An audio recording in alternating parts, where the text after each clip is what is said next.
우리가 살고 있는 캘리포니아 오렌지 카운티 지역에는 오래전부터 전 세계적으로 부러움과 선망의 대상이 되는 교회들이 여러 교회가 있습니다.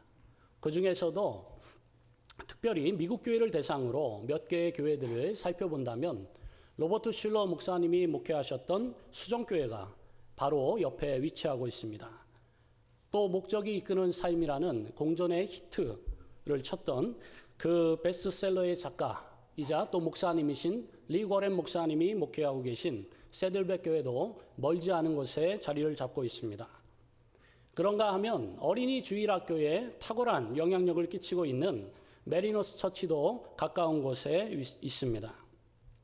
이처럼 우리 주변에 또 우리가 살고 있는 이 지역에 참으로 세계적으로 부러움과 선망의 대상이 되는 훌륭한 교회들이 여러 교회가 있음에도 불구하고 오늘 이 아침에 우리 교회에 오셔서 함께 하나님을 예배할 수 있는 우리 모든 성도님들을 다시 한번 주님의 이름으로 환영하며 축복해 드립니다.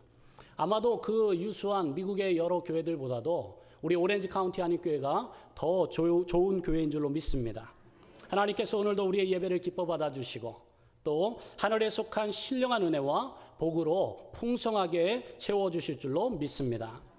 그런데 앞서 말씀드린 미국 교회 중에서 저에게 또 많은 기독교계에 충격적인 소식을 전해준 교회가 있는데요. 바로 로버트 슐러 목사님이 목회하셨던 수정교회의 파산 소식이었습니다.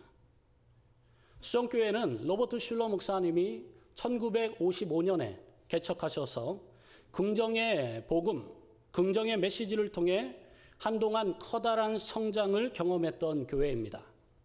교회가 엄청난 성장을 경험하자 유리로 된 큰 교회를 건축하기 시작했는데요. 1981년에 20세기 최고의 건축가로 평가받는 필립 존슨에 의해서 유리 10,000장 이상을 사용하여 크리스탈 처치를 만들게 된 것입니다. 한 번에 2,900명 정도가 함께 예배 드릴 수 있도록 지어졌고 세계에서 가장 크고 웅장한 파이프 오르간을 소유하고 있습니다. 20세기 대형교회 메가처치의 상징이 된 교회가 바로 수정교회였습니다.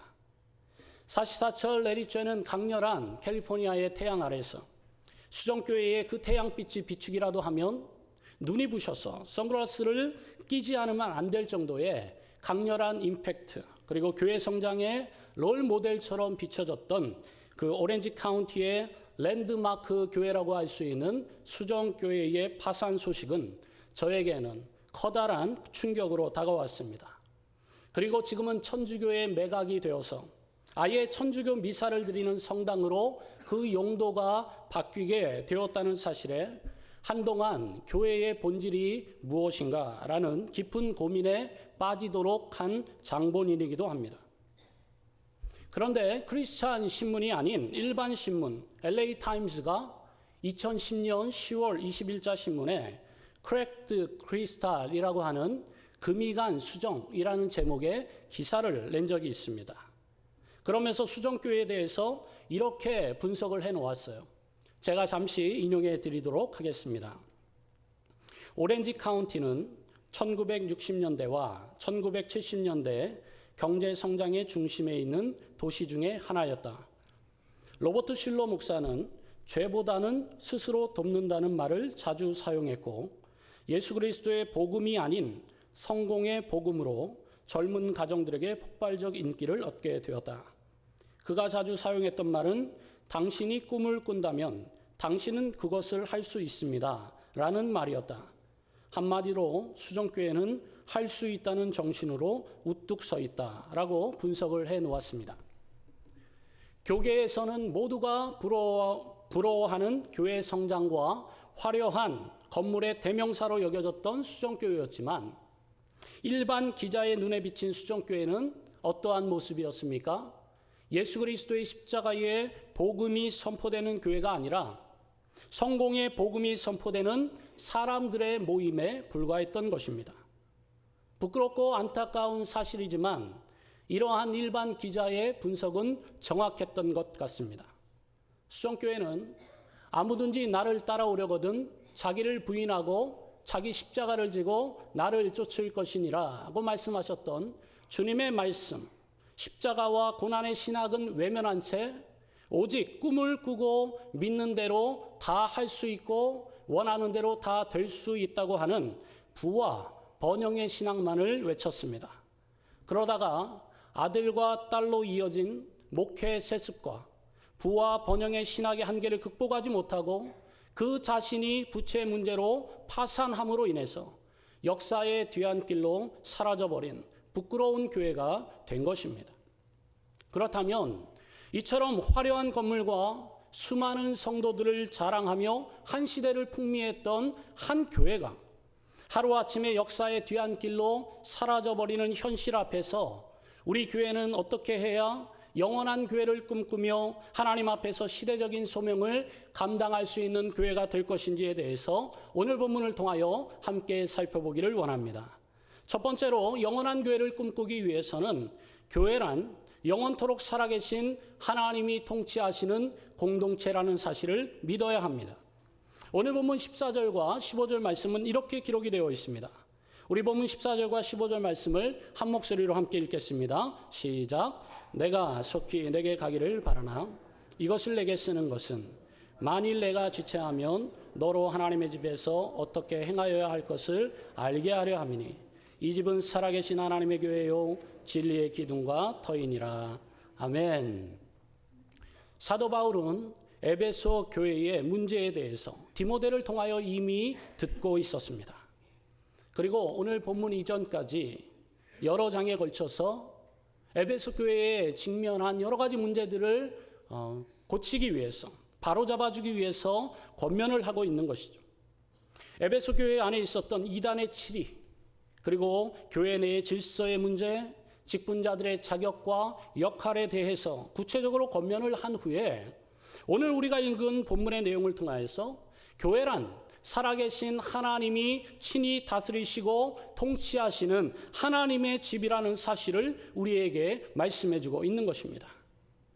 우리는 흔히 초대교회에 대한 동경과 낭만주의에 빠지기가 쉽습니다. 신약 성경에 나오는 예루살렘 교회와 안디옥 교회를 비롯한 여러 교회를 살펴볼 때마다 참으로 능력 있고 참으로 멋진 모습을 보여주는 교회라는 생각에 빠져들게 되는 것이죠. 왜 초대교회와 같은 신앙의 순수성을 우리는 회복하지 못하는가? 진정한 영적인 부흥을 경험하지 못하는가에 대해서 볼멘 소리를 자주 할 때가 있는 것이 사실입니다. 사실 초대교회를 생각하면 베드로와 요한 같은 사도들의 설교 한마디에 3,000명과 5,000명이 하루아침에 회심하고 하나님의 자녀가 되는 놀라운 구원의 역사를 경험했던 것이 사실입니다. 그런데 왜 오늘날의 교회에는 그런 능력 있는 사역자들이 없는가라며 탄식하며 초대교회 지도자들에 대해서 그리워하는 일들이 자주 있는 것이죠. 또한 우리는 종종 오늘날의 교회는 너무 문제가 많아서 참으로 어려움에 처해 있다고 생각합니다. 그렇기 때문에 우리는 다시 초대교회로 돌아가야 한다는 생각을 하게 되는 것이죠. 확실히 초대교회는 성령의 폭발적인 능력과 또 제자들의 충성스러운 헌신, 사랑의 교제와 복음의 능력이 살아 있었습니다. 그러나 초대교회가 모든 면에서 완벽하고 이상적인 교회였다고 생각하신다면 그것은 큰 착각이며 오산입니다. 우리가 신약 성경을 읽으면서 발견하게 되는 것은 무엇입니까? 그 엄청난 부흥과 성장의 역사를 경험했던 예루살렘 교회도, 또 하나님이 주신 선교의 사명을 능력 있게 감당했던 안디옥 교회도, 또 우리가 살펴보고 있는 디모데 목사님이 목회하고 있는 에베소 교회를 비롯해서 여러 초대교회를 돌아볼 때에 초대교회 역시 여러 가지 문제들이 산재해 있는 현실의 교회였으며 의인이자 죄인들이 모여있는 사람들의 공동체였다고 하는 사실을 우리는 알게 됩니다. 따라서 초대교회 성도들 역시도 종말론적인 긴장관계 안에 놓여 있었던 교회였습니다. 이것은 모든 역사 속의 교회에 공통적으로 적용되는 엄연한 현실인 것입니다. 역사 속의 교회는 여러 가지 현실적인 공격, 그리고 문제들로 인하여서 고난을 당하게 되어 있습니다. 신학적인 도전이 있습니다. 이단이 발흥하기 시작합니다. 교회 질서의 교란과 미숙함과 무지함 등이 오늘날의 역사적인 교회를 괴롭히고 있는 것입니다. 이것은 초대교회나 오늘날의 교회나 마찬가지입니다. 초대교회의 폭발적인 부흥의 주인공이었던 예루살렘 교회를 한번 생각해 보십시오. 그 엄청난 부흥과 성장 이후에 헬라파 유대인들과 히브리파 유대인들의 갈등과 그들의 분쟁에 대해서 우리는 잘 알고 있습니다. 서로 자신들의 과부들을 구제하는 일에 대한 형평성의 문제로 한바탕 싸움이 벌어진 것이죠. 유대인의 사도들과 이방인의 사도들은 어떻습니까? 바울과 바나바 사이에, 또 베드로와 야고보 사이에 이방인들의 구원을 받기 위해서는 반드시 할례를 받아야 한다고 주장했던 유대인의 사도들과 구원은 오직 믿음으로 받는 것이기 때문에 할례를 받지 않아도 된다고 주장했던 이방인의 사도들 가운데서 논쟁이 일어나고 신학적인 다툼이 일어난 것을 우리는 보게 됩니다. 안디옥 교회의 파송을 받아서 함께 동역하던 사이좋은 동역자 바울과 바나바에게서는 문제가 없었나요? 그들은 바나바의 조카 마가 요한을 선교에 함께 데려갈 것인가 말 것인가에 대해서 서로 논쟁하며 싸우다가 나중에는 결국 따로따로의 길을 걸어가게 되었습니다. 위대한 믿음의 사람 바울로부터 직접 사사를 받고 안수를 받고 에베소 교회를 담임하던 디모데 목사님의 교회는 어떻습니까? 이단의 발흥으로 인해서 갈등과 분열을 경험하게 되었습니다. 극단적인 열광주의자들과 극단적인 금욕주의자들 때문에 교회는 신학적인 문제로 위협을 받고 있었습니다. 또한 교회 내의 여권 신장으로 인해서 여성 지도자들의 역할 문제가 불거지게 되었고, 또 직분자들의 자격과 역할에 대한 논쟁까지 벌어지는 싸움터가 바로 디모데 목사님의 목회 현장인 에베소 교회였다는 사실을 우리가 기억한다면 초대교회부터 오늘날의 교회까지 지상에 존재하는 모든 역사적인 교회 가운데 완전한 교회는 하나도 없다는 사실을 인정하는 것이 그리 어렵지는 않을 것입니다.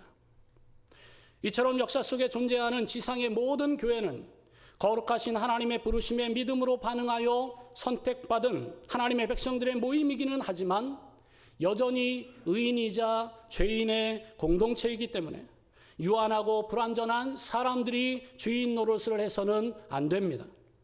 교회는 살아계신 하나님의 집이요 하나님의 공동체이기 때문에 영원토록 살아계시며 완전하신 하나님의 다스리심과 통치만을 받아야 할 줄로 믿습니다.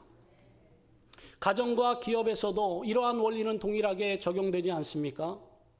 가정의 하나됨을 위해서 또 기업이 나아가야 할 방향을 온전히 정하기 위해서 리더십의 역할이 굉장히 중요합니다. 특별히 가정의 하나됨을 위해서, 평안을 위해서는 가정의 리더인 가장의 역할이 참으로 중요합니다. 그런데 최근 저에게 심각한 고민이 하나 생겼습니다. 그전에는 전혀 문제가 되지 않았던 메뉴 선정에 대한 심각한 도전에 직면하게 된 것이죠. 아이들이 커가면서 자신들이 먹고 싶어하는 메뉴에 확고한 철학이 생긴 것 같습니다. 불과 8살과 3살밖에 되지 않았는데 라면을 먹고자 하는 자신의 철학이 너무 투철해서 우리 가정은 하나가 되지 못하고 뿔뿔이 흩어지게 된 것입니다. 예전에는 메뉴 선택에 전혀 문제가 없었어요. 그저 제가 선택하면 그대로 먹는 것입니다. 그런데 요즘에는 아이들이 각자의 생각이 다 다릅니다. 저는 오동통한 라면을 좋아합니다. 그러나 저의 큰딸은 여자아이면서도 사나이 울리는 그 라면을 좋아해요. 그리고 저의 3살 된 막내는 언제 자기가 그렇게 맛을 보았다고 짜장라면을 그렇게 좋아합니다. 아무리 설득하고 아무리 이해를 시키려고 해도 하나의 라면으로 함께 식사를 하기가 어렵습니다. 그래서 결국 저희 집에는 함께 식사를 위해서 냄비에 물을 3개를 올려야 합니다. 가장의 권위가 떨어질 대로 떨어진 것이죠. 이대로는 안 되겠다는 생각이 듭니다. 가정의 다스림과 질서의 회복을 위해서 앞으로는 제가 좋아하는 오동통알라면으로 통일하도록 하겠습니다. 사람이 다스리는 가정의 하나됨도 이와 같이 어렵습니다. 각자의 생각과 주장을 내세우기 시작한다면 가정은 산으로 가게 될 것입니다. 교회도 마찬가지가 아니겠습니까? 의인이자 죄인이 모인 공동체인 이 교회, 불완전한 사람이 주인 노릇을 해서는 안 될 줄로 믿습니다. 완전하신 하나님만이 통치하는 교회가 되어야 하는 것입니다. 그렇다면 오늘날 지상의 교회는 어떻게 완전하시고 영원하신 하나님의 통치를 경험할 수가 있습니까? 오늘 이 내용을 디모데에게 권면하는 사도 바울의 모습에서 우리는 그 해답을 발견하게 됩니다. 사도 바울은 에베소 교회의 모든 문제들에 대한 성경적인 권면을 제시하면서 만일 자신이 지체하게 된다면 이 편지를 읽고 그 내용을 바탕으로 디모데 목사님이 목회하고 있는 에베소 교회의 성도들을 잘 양육할 것을 권면하고 있는 것입니다. 다시 말해서 하나님께서 지역교회에 세우신 목회자의 선한 양심과 신실한 믿음을 통하여서 하나님의 통치와 다스리심을 지상의 교회에, 지역교회에 실현하신다는 것을 의미하는 것입니다. 그렇기 때문에 오늘날 우리는 하나님이 지역교회에 세우신 목회자와 리더십들을 위해서 더욱더 기도에 힘써야 할 줄로 믿습니다. 왜냐하면 목회자 한 사람이 살아계신 하나님을 두렵고 떨림으로 경외하며 건전한 신학과 예리한 지성과 따뜻한 마음 안에서 흔들리지 않는 굳은 심지로 교회를 섬길 때에 그 교회는 어떠한 풍파에도 눈 하나 깜짝하지 않는 든든하고 영원한 교회가 될 수 있기 때문에 그렇습니다. 그러나 목회자와 리더십들이 살아계신 하나님을 무시하고 오염된 신학과 무지의 테두리 안에서 강팍한 마음과 시대의 조류에 따라 바람에 나는 겨와 같은 태도로 교회를 섬길 때의 비극은 상상하기조차 두렵지 않습니까? 사랑하는 성도님들, 우리 오렌지 카운티 한인교회의 주인은 오직 살아계신 하나님 한 분뿐이심을 믿으시기 바랍니다.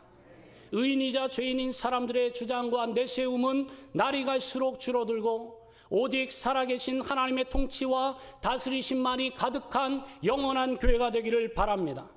그리하여 영원토록 살아계신 하나님의 거룩하시고 어미하신 통치 앞에 겸손하게 순복함으로 영원한 교회를 함께 꿈꾸어가는 우리 모든 성도님들이 되시기를 주님의 이름으로 축복해 드립니다. 두 번째로 영원한 교회를 꿈꾸기 위해서는 교회란 영원하신 하나님의 말씀 위에 세워진 공동체라는 사실을 믿어야 합니다. 사도 바울은 이와 같은 하나님의 교회를 가리켜서 진리의 기둥과 터라고 문학적으로 아름답게 표현하고 있습니다. 다시 말하면 교회란 영원토록 변함없는 하나님의 굳건한 말씀, 굳건한 진리의 반석 위에 세워진 공동체라는 사실을 우리에게 선포하고 있는 것이죠. 우리가 집을 지을 때 가장 중요하게 생각하는 것이 무엇입니까? 여러 가지의 것들이 참으로 중요합니다마는 가장 중요한 것은 집의 안전과 보존을 위해서 터와 기둥이 튼튼해야 합니다. 가장 중요한 것이죠. 터가 좋아야 하고 기둥이 튼튼해야 그 위에 지붕을 세울 수 있습니다. 안전하고 건강하게 세워나갈 수 있는 것이죠. 여기에서 터라고 하는 말은 헬라어로 헤드라이오마라고 하는 단어입니다. 이것은 여러 보통 땅 중에서도 특별히 단단한 땅, 고정된 기초라는 뜻을 가지고 있습니다. 집을 지을 때 기둥을 아무데나 세우지 않고 움직이지 않는 단단한 땅과 고정된 기초 위에 세워야 하는 것처럼 하나님의 교회도 진리의 기둥과 터와 같이 든든한 영원토록 변하지 않는 하나님의 말씀 위에 세워야 한다는 것을 오늘 우리에게 말씀해 주고 있는 것입니다. 집을 안전하고 아름답게 잘 짓기 위해서는 기둥과 터가 튼튼해야 하는 것처럼 하나님의 교회가 잘 세워지기 위해서는 진리의 말씀이 든든하게 서 있어야만 합니다. 교회가 진리의 기둥과 터 위에 잘 세워져 있으면 하나님의 말씀이 바르게 선포되고 있으면 교회라는 집은 자연히 든든하게 세워질 수 있고 성장하며 부흥할 수 있습니다. 따라서 중세 카톨릭, 로마 카톨릭이 자행하던 말씀의 횡포 속에서 종교 개혁자들이 외쳤던 교회의 표지가 무엇입니까? 가장 중요한 교회의 표지는 하나님의 말씀에 순전한 선포라고 그들은 주장했습니다. 최근에 수요 특별 강론을 통해서 진리를 수호하라는 주제하에 여러 가지 이단의 실체를 살펴보고 있습니다. 지금까지 여호와의 증인과 몰몬교, 교리에 대해서 살펴보았는데요. 그들의 교리의 오류는 어디에서부터 시작되었는가? 바로 영원토록 변함없는 하나님의 말씀을 가감하는 데서부터 시작되었다는 것을 알게 되었습니다. 두 이단 공이 진리의 기둥과 터인 주님의 교회를 온전하게 세워나가는 하나님의 말씀을 부정한다는 것이죠.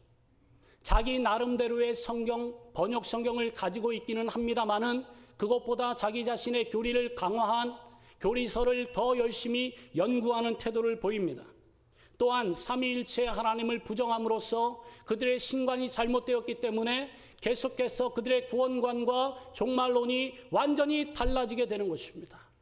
가히 공상과학 소설과 판타지 소설을 능가하는 그들의 종말론 교리를 보게 됩니다. 이 모든 것이 어디로부터 시작이 되었습니까? 진리의 기둥과 터인 영원토록 변함없는 하나님의 진리의 말씀으로부터 이탈하여 성경을 가감하는 순간부터 이미 그들의 끝은 불보듯 뻔한 이단의 끝을 향하여 달려가고 있는 것입니다. 그렇다면 영원한 교회를 꿈꾸고 하나님 앞에서 쓰임받는 교회가 되기 위해서 지상의 교회는 어떻게 살아야 하는지를 마태복음 7장 24절부터 27절까지의 말씀을 통하여 함께 살펴보기를 원합니다. 우리 스크린을 참고하셔서 함께 읽어보도록 하겠습니다. 시작. 그러므로 누구든지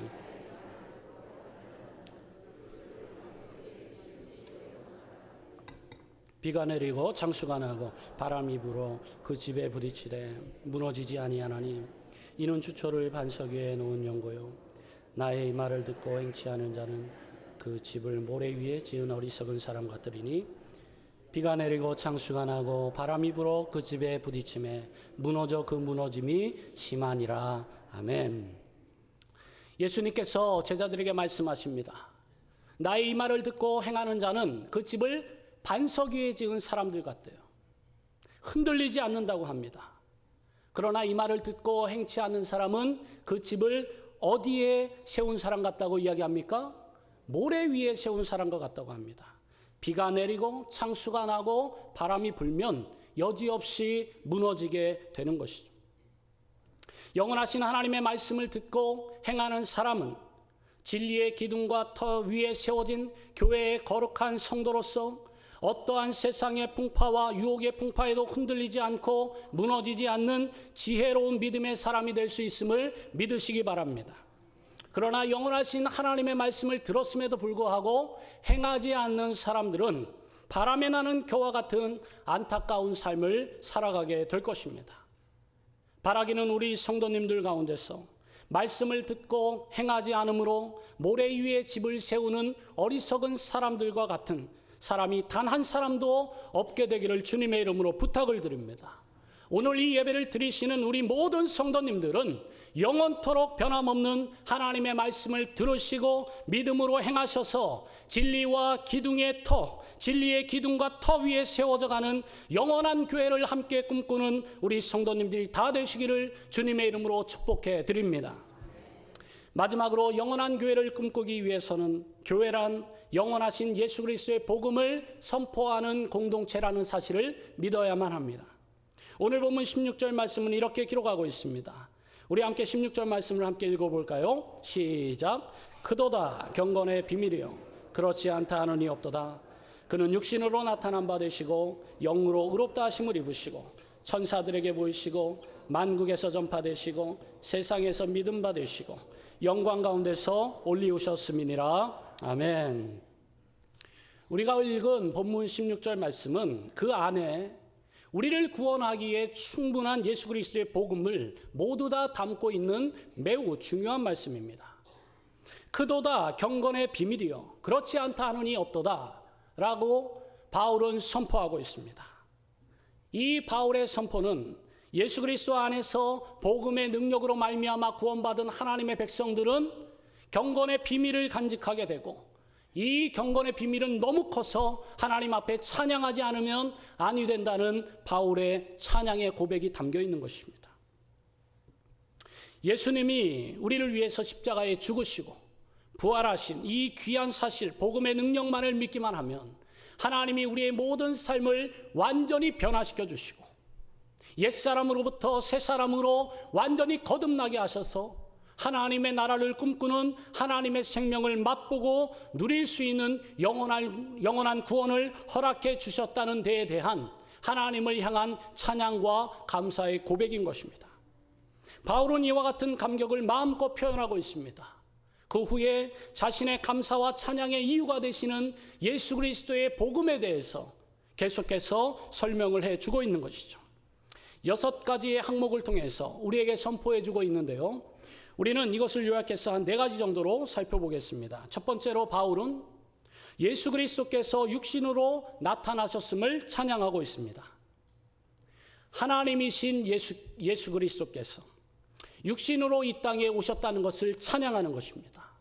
성자 하나님이 우리 모든 인류의 죄를 대신해서 십자가에 죽으시기 위하여 하나님의 형체를 버리시고 인간의 모습을 취하셔서 이 땅에 내려오시고 우리를 위하여 물과 피를 다 쏟아주셨다는 이 놀라운 사랑의 사실이 오늘 바울이 찬양하고 있는 첫 번째 찬양의 이유인 것입니다. 예수님이 육신으로 이 땅에 오시지 않았다면 이 세상에 사는 사람들 가운데서 누가 구원을 받을 수 있겠습니까? 그러나 예수님은 우리를 향한 구원의 계획을 완성하시기 위해서 이 땅에 육신의 몸을 입고 오셨습니다. 그리고 우리를 위하여 십자가에 죽으셨습니다. 그리하여 우리에게 구원의 길이 열리게 된 것입니다. 이러한 사실을 찬양하고 있는 바울의 찬양을 우리는 살펴볼 수 있습니다. 둘째로 바울은 영으로 의롭다 하심을 입으신 예수 그리스도를 찬양하고 있어요. 육신으로 오셔서 모든 인류의 죄를 다 담당하시고 십자가에서 죽으시기는 하셨지만 부활하시지 못했다면 예수님의 죽음은 자기 자신의 죄로 인한 사망의 권세 아래 놓이게 된 그러한 의미 없고 허무한 죽음에 불과했을 것입니다. 그러나 하나님은 죄 없으신 예수님을 부활시키셨습니다. 다시 살리셨습니다. 영으로 의롭다고 인정해 주셨습니다. 그렇기 때문에 예수님은 자기 자신의 죄 때문에 죽을 우리 인간들과는 완전히 다른 구원자가 되시고 메시아가 되시는 그리스도의 그 권세를 차지하게 되신 것이고, 하나님은 예수님을 인정하여 주셔서 모든 사람들이 예수님을 믿기만 하면 그 구원하시는 예수 그리스도의 공로로 말미암아 우리 모두에게 하나님의 자녀가 되는 권세를 주기로 약속하신 것입니다. 따라서 영으로 의롭다 하심을 입으신 예수 그리스도는 우리의 찬양을 받기에 합당하신 분이시고, 영으로 의롭다 함을 입으신 예수님은 우리의 감사의 제목으로 충분한 분이십니다. 세 번째로 바울은 천사들에게 보이신 예수 그리스도를 찬양하고 있어요. 원래 예수님이 성육신하시기 전에는 천사들이 예수님을 볼 수 없었습니다. 성자 하나님이 영으로 존재하셨기 때문에 형상을 볼 수가 없었던 것이죠. 그러나 예수님이 천사들에게 보이셨다는 것은 무엇을 의미합니까? 예수님이 이 땅에 우리 죄를 위해서 십자가에 죽으시기 위하여 육신의 몸을 입고 오셨다는 것을 다시 한번 강조하기 위해서 이 고백으로 찬양을 올려드리고 있는 것입니다. 마지막으로 바울은 이 예수님이 만국에서 전파되시고 세상에서 믿음 받으시고 영광 가운데 승천하신 예수 그리스도를 찬양하고 있습니다. 십자가에서 죽으시고 부활하셔서 승천하신 예수 그리스도는 교회를 통하여 만국에 전파되어야 하고 세상이 그를 믿어야 하고 구원의 은총을 받아 누려야 하는 것에 대한 감격과 찬양을 외치고 있는 것입니다. 이와 같은 예수 그리스도의 복음의 내용을 오늘 본문의 내용과 더불어 함께 찬양하고 있는 그리스도 찬송시에 대해서 함께 나누고 싶은데요, 바로 빌립보서 2장 5절부터 11절 말씀입니다. 우리 스크린을 참고하셔서 함께 읽어보도록 하겠습니다. 시작. 너희 안에 이 마음을 품으라. 곧 그리스도 예수의 마음이니 그는 근본 하나님의 본체시나 하나님과 동등됨을 취할 것으로 여기지 아니하시고 오히려 자기를 비워 종의 형체를 가져 사람들과 같이 되었고 사람의 모양으로 나타나셨음에 자기를 낮추시고 죽기까지 복종하셨으니 곧 십자가에 죽으심이라. 이러므로 하나님이 그를 지극히 높여 모든 이름 위에 뛰어난 이름을 주사 하늘에 있는 자들과 땅에 있는 자들과 땅 아래에 있는 자들로 모든 무릎을 예수의 이름에 꿇게 하시고 모든 입으로 예수 그리스도를 주라 시인하여 하나님 아버지께 영광을 돌리게 하셨느니라. 아멘. 이 영광스러운 예수 그리스도의 복음, 모든 믿는 자에게 구원을 주시는 이 예수 그리스도의 복음을 세상 만국에 전파하는 사명을 주님이 누구에게 주셨습니까? 바로 교회에게 주셨습니다. 어느 공동체나 그 공동체를 설립한 이유와 목적이 있습니다. 그리고 유지하고 발전시키기 위한 동력이 있게 마련입니다. 예를 들어 일반적으로 기업을 설립하는 창업주는 소비자들에게 기업의 제품 판매를 통하여 행복함과 또 기업의 이윤의 창출을 추구하며 기업을 만듭니다. 마찬가지로 교회의 사명은 무엇입니까?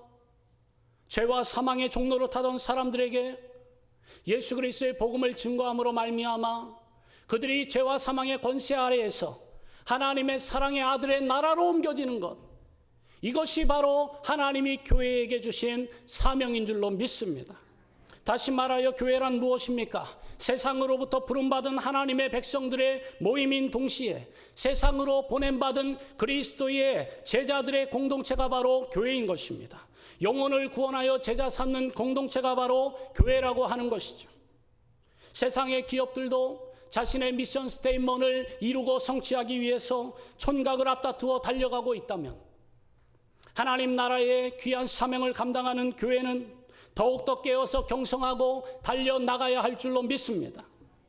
마태복음 28장 19절과 20절은 이렇게 증거하고 있습니다.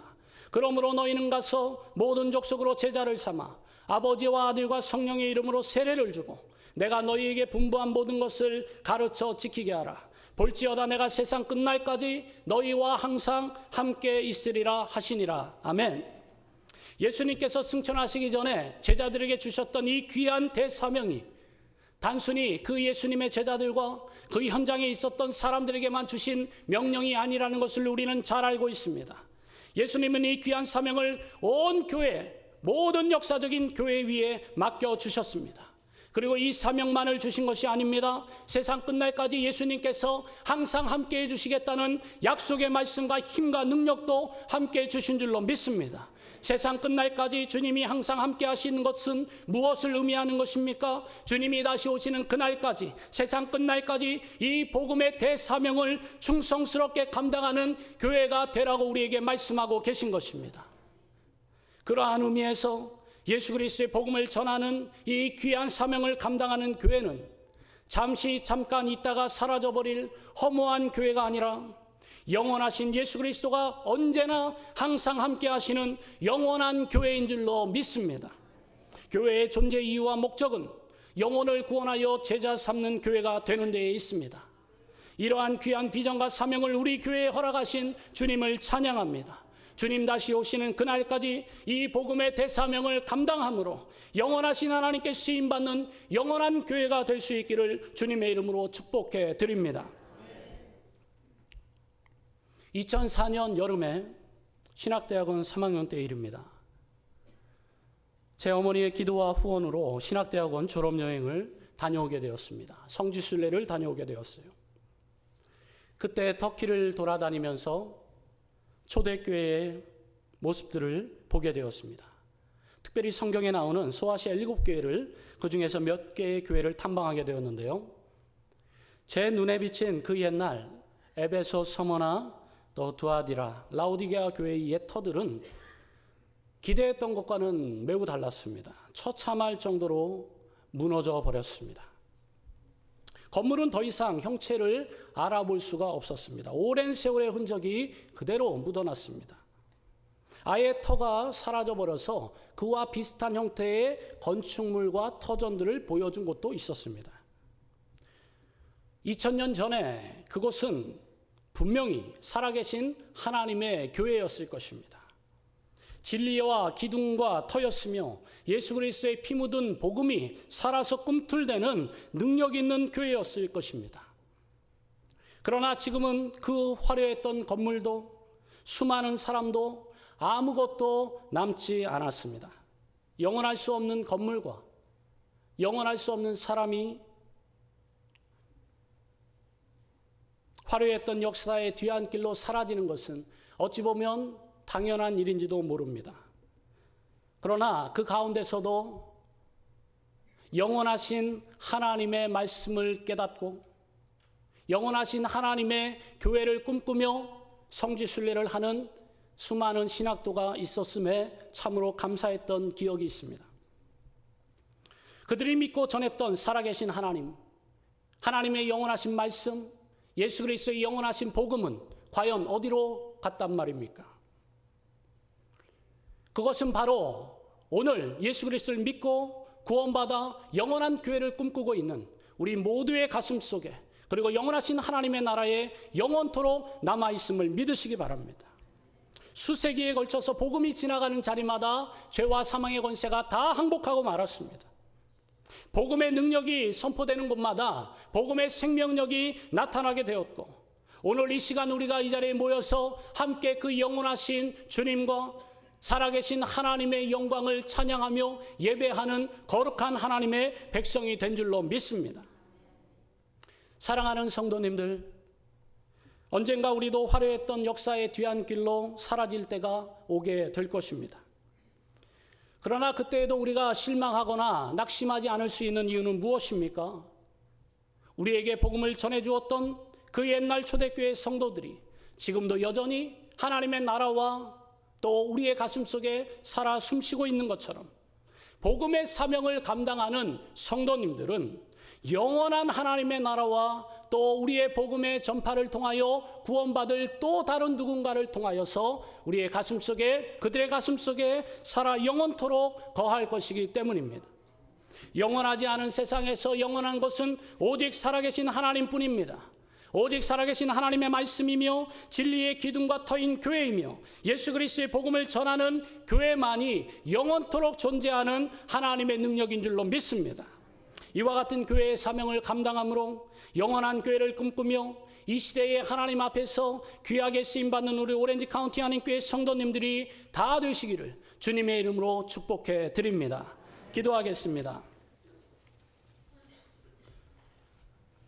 살아계신 아버지 하나님, 영원하지 않은 세상 속에서 영원한 하나님의 나라와 영원한 생명을 맛보고 누리는 구원의 은총을 우리에게 허락하여 주심을 감사합니다. 잠깐이면 사라져버릴 것들에 한눈 팔지 않게 하시고 영원한 교회를 꿈꾸며 영혼을 구원하여 제자 삼는 귀한 사명 감당하는 우리 모든 성도님들이 되게 하여 주시옵소서. 예수님의 이름으로 기도하옵나이다. 아멘.